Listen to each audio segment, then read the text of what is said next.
Good morning, everyone, and I'm absolutely thrilled to welcome you to our podcast today because it's a special one. So we'll have obviously Siobhan Kadir, Hello. Konstantina, but we have our special guest today, and please introduce yourself to the audience. Hi, thank you, Constantina. My name's Gayan, and I'm just here to talk to you about what we're going to talk to you about. Yeah, I think we're going to talk about your experience as an international student coming to the UK, and we'll start probably from your pre-arrival journey and how you adapt to study and live in the UK. I think we get a lot of people who listen to this podcast who are thinking of studying in the UK. So having your experience and your wisdom and some tips from you about how to navigate that process, I think will be really helpful. So thank you very much for your time and supporting us today. So shall we start with the first question? Yeah. So I'm interested why you picked the UK to study in. I actually picked the UK because my brother-in-law, he's actually doing the online MBA program, and he was telling me about WBS and Warwick University and how it's one of the best MBA programs you can do. And then I was just like, yeah, okay, why not give this a try and see how it goes? And we applied for it and got through, and it was a bit of a rush that happened actually. So, and my sister's been here for 20 plus years, and she's always been telling me, oh, you need to come to the UK now. It's enough in Sri Lanka, and just experience it a little bit more here. And I was just like, oh, okay, this is the best time to try it. And what were your expectations before arriving, and how did they change when you got here? Wow, that's a good question because everything was very rushed when I came here. Like, I literally had 1 week to just completely change my life around. And the expectations was basically what I've seen on YouTube and what I've seen on Reels. And I was expecting a lot of mayhem and madness, to be honest, when I came here. And I didn't even get time to see London, to be honest. I just landed and came straight to Coventry. I was expecting like things to be out of place and, disorderly, but everything was completely different. I think for me, it was so unorganized for my personal being because I didn't have accommodation set. I wasn't living on campus. I had to literally find a place to stay within the days that I came, and I couldn't find an apartment. Yeah. And yeah, it was different. So how did you manage to do that? What did you do?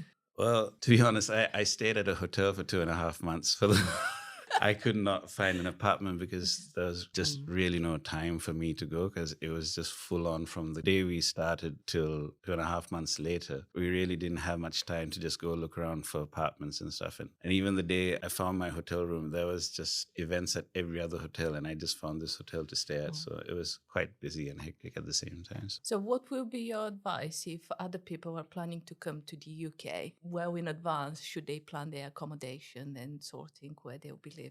I would advise them to be prepared before you come here, and just definitely advise them to stay on campus if possible, because there's different arrangements of like accommodation that I was not aware of. And I thought it was just like, what you see is like dorms and stuff like that, but there's different categories. And it was when I see some of the cohorts now that have their accommodation, I think, oh, I should have just stayed on campus because it's more lively. There's a lot more people around, and you don't feel that sense of loneliness. So I would advise them to try that more than staying in an apartment by themselves. Because I guess it could be quite isolating if you are busy all day and then leave and suddenly you're all on your own. There's nobody else around you that is a student. So yeah, I mean, it's a bit like if you're a home student and you live locally, you don't have the same experience as somebody who's come away to university and living on campus and getting involved in all the fun and societies and things like that. So yeah, I think it's a really good point that you make there. And we're lucky that Warwick is a campus university, so lots of things are happening on campus. But when you were feeling lonely, how did you manage to deal with your loneliness in these first weeks? It was terrible because back home in Sri Lanka, I was used to having friends around me all the time, and come back from work and I have a different set lifestyle that I was used to. And then coming here and being set off campus in a hotel. And then when you're in a hotel room, nothing's really yours. Yeah. You have to be careful. You have to do things, and you feel like you're not in a prison, but you feel like you can't do anything that you want. So you come back from class and you have to get used to how society works here. You have to start friendships all over again. So you're basically isolated here. And then you have to get used to that fact that you're not just with your home country personality, because it's a lot different when you're in your own setting. But now you got like so many personalities from so many different nations coming together, and how they work and how they think. You have to like somehow find the balance of trying to get through to them. And I'm a person who's very, like, when I form a friendship, I like to have a deeper connection with. And so when I first came here, and everyone was very surface level, because we were all trying to find out each other's and our own selves through this experience. So it was really tough. I mean, the good thing about WBS is we had our syndicate groups, and they just put us into a module called Leadership Plus, which was what I really needed for me to come out of my shell, because I was a bit of an ambivert, and I get used to my situation after a while. But the thing is, I had like friends in my syndicate group which I could call, but I would, because I'm off campus, I'd feel very lonely at times, and I'd just go for walks in the middle of the night, like at 11 sometimes, and I'm asking myself, like, why did I come? Questioning your choices. Then you really do start to question yourself the first week or two, and then you start to settle into the This process. homesickness, I'm guessing, is part of that. And as you say, you've got these friends and you've got to start all over again. And it's, do I make friends again kind of thing? It's that kind of really, you've got to. So there's a pressure on you, and it's just finding the time and the space and the in, if you like, with people. I mean, I guess what helped you to break through that? What tips would you give someone who's in that situation? Would you say, go to the opening of an envelope?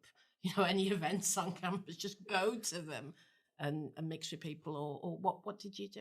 For my personal experience, I just had to realize that, hey, it's okay to be you. Like, there's no need to be on guard all the time. Like, everyone's trying to find themselves here. And, I found it difficult to interact with people at the beginning, even to interact in lectures. But then after a while, you tend to realize that, hey, it's just a learning experience, and you just have to go with it, especially because there's so many things, like you just mentioned, like there's so many things happening at Warwick University that you can get involved in, and there's so many people around you all the time. So you're bound to find someone that you'll gel well with and will break that barrier that you set yourself. Like, a lot of people were very accommodating, and they understood that, or ambivert, you could say, and they help you come out of that shell. Because I think when we talk about introvert and extrovert, sometimes you're introverted because you're unsure and uncertain. And as you sort of relax in and you see how other people behave, and they sort of open up to you, you become more extroverted. So it's just learning that balance, and to understand, as you said, it's to give yourself time. Yeah. You're not going to be best friends with everybody day 1, day 2, day 3. It's going to take time to understand how other people work and where you fit in, kind of thing. And to touch on the introvert, extrovert, if you're an introvert, when you force yourself to go out and socialize, that takes a lot of your energy. So probably you need to put some time aside just to decompress and bring back this energy to be extrovert the next day. So it is a really fine balance how you also, sort of pushing yourself sometimes to be, like at the weekends. I can imagine the weekends being, at the early days, quite lonely. Yes. But pushing yourself in, going, okay, I'm going to go onto campus, I'm going to go to the library, I'm just going to see if anyone's in the pods in the library that I know from my course, and kind of forcing yourself to do that, where if you're at home and I'm going to see my friend later, it doesn't matter, but you're consciously making those choices to do that, I guess. Yeah, definitely. But I think for me, it was easier to, like, I know I'm not speaking for other people, don't get me wrong, but I know a lot of other people who live off campus, and they found it hard to go to campus every day because of transport and stuff like that. But for me, it was a little bit easier. But it was just coming out of that comfort zone of finding people, because I'm not just saying this because I attend Warwick, but the culture there is very different to what I expected, because we were more on a united front, and there was no cliques or gangs or anything like that. Everyone just wanted to get to know each other, and we work in unison to be friends. So like when you have special days like Women's Day or Men's Day or like Father's Day or something, we all celebrate together and we all have a really good time. And that took a long time to form, but it eventually happened. But I think one module, again, I go back to is Leadership Plus. We had that questionnaire that we had to fill out before we joined. Little did you know that it was actually a character profile of what we were supposed to do in Leadership Plus. But it made us figure out what our strengths and weaknesses were in the group. And then as like the first week, we had 7 people who knew each other at least a little bit. And those were my first friends in the UK. Yeah. So it was an experience till now I tell my friends in that syndicate group, because we change every term. I tell them that, you guys are literally my first base of contact in the UK, and we still have a really close relationship till now. So that's good. That's good to hear that, and to understand that it does take time, and it's okay that it takes time, and you are going to feel moments of loneliness and feeling low, but that's the norm. And you're not odd for feeling these things. No, it's a few of you in the same place, in the same boat. But it is nice that in some courses at university, and you gave the example, there are opportunities to help you build as a community, as a support network. And hopefully you will continue this friendship after your degree. I'm sure you will. And there are societies that are based around nationalities and culture, and the reason for that is just to give people that sort of support network. And I think sometimes postgrads don't appreciate that because of how heavily your timetable. So to know that that's there, and you can join that, but you don't have to go to every meeting, but it's just there to fall back on. I think sometimes I always say to people in WMG, join the WMG society. Go to that, because you'll meet different people on different WMG courses that you probably would never have come into contact with, and you can find fantastic friends. And also, being a little bit mercenary, you'll find your contacts that will help you later on in your career. We do these things without realizing these friendships we're creating will run through the rest of our lives with us. So. And the beauty is that because people are so varied, your contacts and friends will be spread all around the world.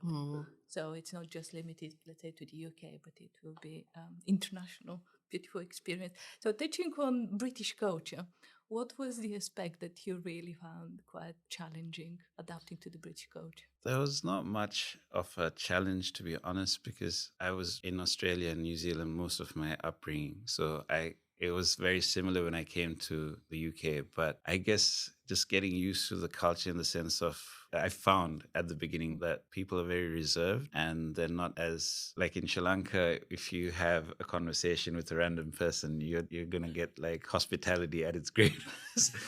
But here it's just like they give you this look like, okay, it's unexpected. So I got a bit of taking used to, but it was fine. But I think I was more concentrating on like the weather aspect. Yes, I can't get used to that. The weather is something to behold. I mean, I'm Irish, and the weather over here, at least it has variety. In Ireland, it rains. That's it. It's cold rain, warm rain, rain. That's it. But here, you can have 4 seasons in one day. So I think your wardrobe needs to expand. Definitely. That would be actually one of the recommendations for anyone coming. Like, be prepared. Yeah. Have a variety. Have layers, and bring an umbrella. I remember working a few years back with a student from Mauritius, and she didn't have a jacket or a coat, a winter coat. So the first thing when she bought in the UK was a coat. Yes. I love that little one. My oldest friend's Nigerian, and when she came over here at 13, she'd never seen snow. So the first time she saw snow, she ran out. She thought it was fantastic. She was trying to eat the snow and everything. Second time, it was like, no, that's cold, and no, I don't. I've tried that. Bump. I don't like it. Stop it. So yeah, but the weather is a universal talking point for everybody in the UK. Usually, how terrible it is, but we do occasionally have summer. We do have some. Yeah, some days. Yeah, in June, July, maybe. Yeah, yes. But how about studying in the UK? If you compare it to your education in other countries, obviously you are brought up internationally. How does this compare? WBS has been very full on. Like, it's been really interesting, and it's very, very hectic. Like, there's no moment that you can just be like, okay, I got some free time now, let me enjoy myself. because we have assignments, we have events after the classes, like we have special guests coming in, which we all appreciate because, I mean, they come on their own time and, they give us an insight. They give us the direction of where we're supposed to go after the MBA and what they went through, and just gives us more encouragement because most of them are Warwick alumni. And then we're just like, wow, okay, they've reached high places, and it gives you a bit of a boost of encouragement that, okay, this MBA is going to take us places. But as opposed to other countries, I've never experienced the workload that comes with WBS, because when they said it was going to be intense, they did not mention how intense it's going to be. And it's good. It's definitely good, because when you're a newcomer to the UK, it keeps you busy. So you don't have much time to concentrate on not being alone. But for students living off campus, I think once you just come back, the reality just hits like, okay, you're off campus now. You have to do your thing. But like I said, from my experience, because I was at a hotel, I didn't have a kitchen. I didn't have anything to make food. It was just a hotel room that I had to stay in. So it was not the most comfortable setting. But I think when you're on campus, you have like a lot of people and a lot of things happening, and you can just go into each other's kitchens and meet up there. And it's a lot of fun from what I've learned from the second semester. And trying different things out. And I guess coming back to that point, I think we don't realise how much we would miss the kitchen and our own food. So how have you found the food in the UK? And please be as honest as you wish to be. Well, it's definitely different. I mean, okay. I miss the spices and the tastes that come with some of the food. But it's not bad. I mean, there's a few good places that I found around. Yeah. Coventry. And you're not too far from Birmingham, so there's a lot of really good stuff in Birmingham. And there's a few little places around the Coventry area that understand the concept of spice. So, Yeah. But yeah, I think that is a cultural thing that when you go somewhere, I go a lot to Turkey, and I'm married into an Asian family. So spice is a big thing. So when I go to Turkey and I go, there's a chili sauce, because it's not that depth of flavour. So I really see where you're coming from there. But have you found any English foods that you've really enjoyed? Well, Fish and chips? yeah, the fish and chips, it was good at the beginning. But you've done that. Yeah, but after a while, it's just like, oh, okay. But yeah, it's not too bad, actually. Yeah. But I think a lot of the food that's available on campus, especially at Pret, is quite good, because if you want to stay healthy, that's the best way, and I wanted that. So and obviously the Roots shop has got a lot of different sort of food from around the world to try and to do that. So I think maybe finding places where you can get foods that you are used to. Yeah. It's a good comfort tip. But yeah, not having a kitchen, that must have been hard. Yeah, it was. Yeah, man cannot live on pot noodle alone.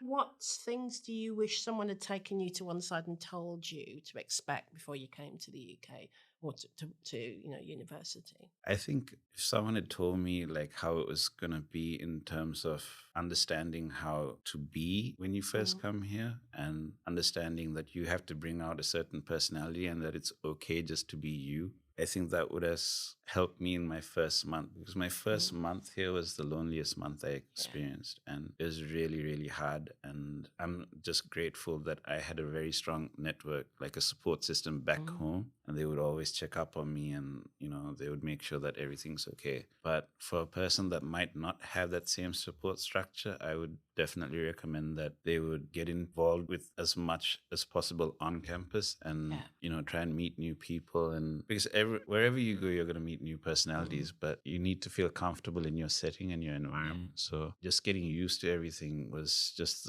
a learning curve for me, because I'm coming from a completely different setting to, okay, I'm a student again after so many years. But for some people it was easier because they was just finishing college, or they were doing another degree before this, a bachelor's or something, and then coming into this. So it was just okay, they were used to that kind of lifestyle. So it was a bit of a turning point for me as well when I came here, to get used to that. And were you aware of the support services that you could tap into?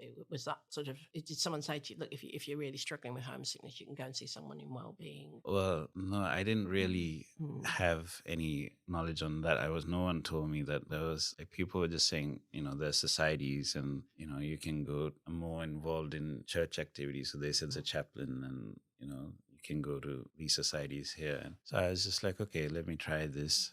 But then once the timetable starts, you really don't have time and just get so involved in just doing your assignments and finishing off lectures. And you don't think that it's going to be a lot, because when you look at your timetable, it doesn't look like a lot, but it is a lot of work, Well, it's kind of, I think on any course in an undergrad as well as a postgrad course, often, you'll say to people, oh, have you seen this program? Have you read this new book? And they'll go, I don't have time to read books just for pleasure, woman. What are you on about?